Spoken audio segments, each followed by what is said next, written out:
Píše sa rok 1945 a vojnové besnenie je na ústupe. Oslobodzovanie miest a obcí pod Tatrami prebieha posledný januárový týždeň. Odvtedy ubehlo viac ako polstoročie a tak vzdať hold tomuto významnému činu v našom meste je každý rok o to viac pamätné. Slávnostné salvy opäť odznievali v priestoroch hradu.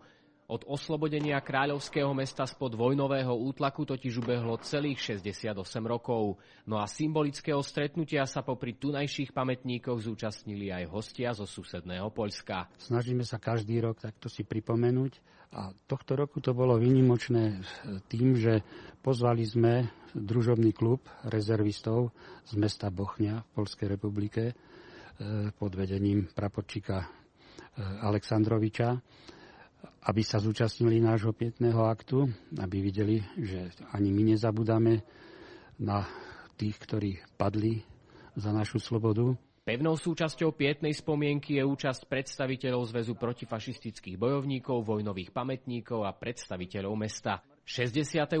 výročie víťazstva nad hrozbami nacizmu sa však tento rok muselo zaobísť bez jeho priamych účastníkov. My v našom zväze, základnej organizácii, máme ešte 5 priamych účastníkov a celkové za oblastný výbor máme 57 priamych účastníkov vojny. Títo ľudia sú starší, už nie sú tak mobilní a už nechodia na tie besedy. Tak sa snažíme my tých mladým pripomenúť, čo sme my počuli. No a práve nové generácie by svojim aktívnym podieľaním na podobných stretnutiach mali v budúcnosti prispieť nielen k uchovaniu tradície, ale predovšetkým k posilneniu myšlienky víťazstva nad vojnovým terorom. Žil som na strednom Slovensku v dedine, ktorá si ctila tieto udalosti a bola to súčasť tej dediny.